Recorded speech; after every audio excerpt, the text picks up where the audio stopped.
Day 1. You deleted her number and told yourself it would not matter, because it never had before. Day 2, Day 3, Day 4, nothing moved. But on Day 7, something cracked, something you were not prepared to feel, and it is the first warning sign of what is waiting for you by Day 21. Most people treat no contact like a countdown, a number of days to survive before the pain magically disappears. That is not how it works, and it is why so many men break the streak on Day 9 or Day 14, convinced that if the silence has not fixed them yet, it never will. So they assume the whole approach was pointless from the start. Research on emotional regulation during separation, including studies published in the Journal of Social and Personal Relationships, shows that the nervous system does not heal on a straight timeline. It heals in a series of small ruptures, each one clearing out something the previous days could not reach, each one uncomfortable in its own specific way, and each one necessary even when it feels like proof that nothing is working. I have tracked this pattern with hundreds of men going through no contact with an avoidant partner, watching the same shape repeat itself with almost eerie consistency, and Day 7 shows up again and again as the first real fault line, the point where performance being fine finally meets something true underneath it. By the end of this, you will understand exactly what breaks on Day 7, why it is not a setback, and what it is quietly preparing you for on Day 21, the day that changes the entire shape of this story. Picture this. It is Day 7, early evening, and you are doing something completely unrelated to her, washing a dish, tying your shoes, waiting for a kettle to boil, and out of nowhere, your throat tightens, your eyes sting, and for a few seconds you cannot explain why. There was no trigger, no photo, no song, no memory you can point to. It arrives uninvited, in the middle of an ordinary task, unannounced and completely out of proportion to the moment you are actually standing in, and it catches you completely off guard because you thought you had already done your cry in the first 2 days. This is a crack, not a dramatic collapse, not a breakdown anyone else would notice, nothing you could explain to a friend without sounding strange.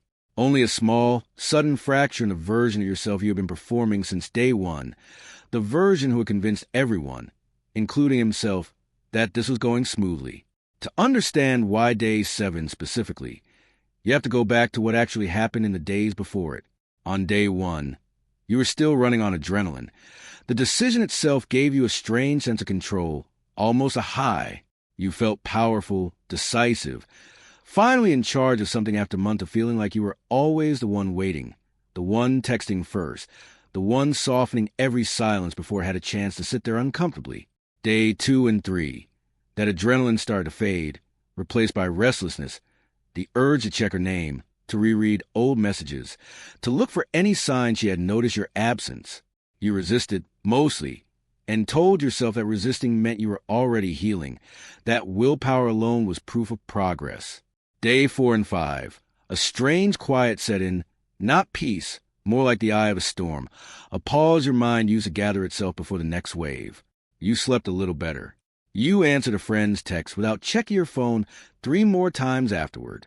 You almost convinced yourself the hardest part was over, that you had somehow skipped the worst of it entirely, that you were simply built differently, more resilient than the version of yourself you used to be in relationships like this one.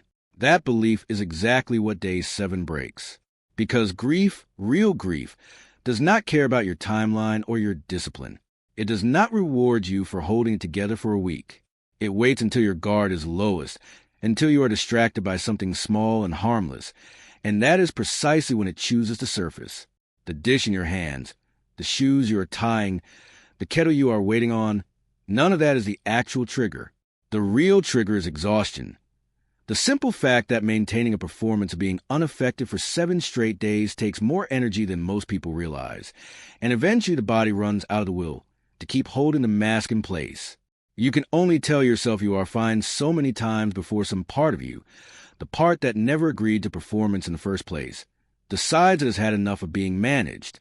There is a strange kind of loneliness to this specific day, one that has nothing to do with missing her, and everything to do with realizing how alone you actually are inside your own healing.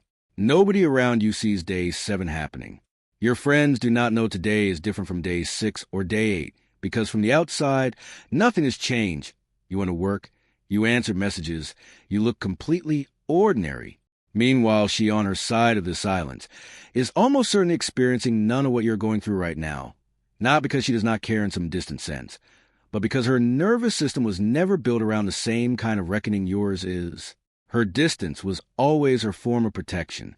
Your silence, by contrast, is the first time in this entire relationship that you have chosen discomfort deliberately, on purpose, for your own sake instead of hers. And that distinction is exactly why day 7 belongs to you and not to her, even though it does not feel that way while you are standing in your kitchen with your throat tight over nothing at all. Here is what almost nobody tells you about this crack, and it is the part that changes everything if you actually understand it. This is not your resolve failing. This is your nervous system finally being honest with you.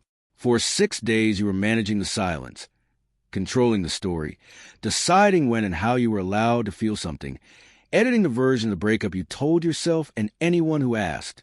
Day 7 is the first moment your real emotional state gets a vote. Without your permission, without your scheduling, without the tidy narrative you have been building about how well you were handling this. That loss of control feels terrifying in the moment, like the ground shifting under something you had only recently finished stabilizing. But it is actually the most important thing that has happened since you went quiet. It means the wall you build out of pure willpower has a crack in it, and cracks, uncomfortable as they are the only way real air gets in. A wall with no cracks does not mean nothing happened behind it. It usually means nothing is being processed at all, only sealed away for later, and later always arrives with interest. Most men respond to this crack in one of two ways, and only one of them actually moves you forward. The first response is panic, the sudden fear that no contact is not working, that the sadness on day 7 prove you failed, and the almost irresistible urge to reach out, to send one message, to prove to yourself that you can still fix the ache by hearing from her. It feels urgent in the moment, like an emergency that only she can resolve, when in reality it is simply grief looking for the fastest exit it can find. That response takes you backward, not because reaching out is some unforgivable sin, but because it teaches your nervous system, once again, that the fastest way to soothe pain is through her, not through yourself, which is the exact pattern that made this relationship so hard to leave in the first place. The second response, the one that actually works, is simply staying with the crack instead of running from it, letting the tightness in your throat happen without turning it into a decision, finishing the dish, tying the other shoe, pouring the tea, and go to bed having felt something real for the first time in a week, without letting it control your next move, without narrating it to anyone, without needing it to mean anything more than what it was. If you choose the second response, something specific starts happening between day 8 and day 14 that you will not fully understand until you are living through it.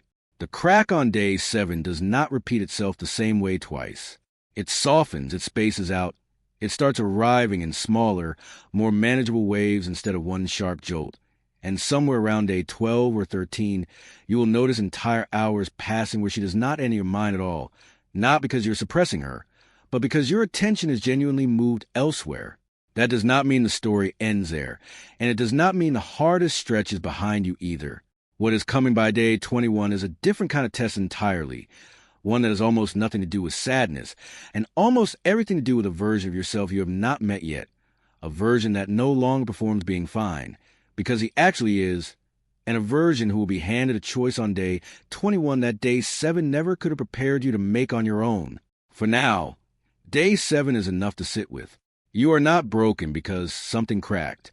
You are not failing because the silence finally reached you instead of the other way around. The version of you who deleted her number on day 1 was operating on adrenaline and decision. The version of you standing here on day 7, throat tight over a dish and sink, is operating on something far more honest and far more durable. Keep going. Day 21 is coming. And what waits there is not another crack. It is the first time you will realize you are not counting days to survive anymore. You are counting days you are actually living.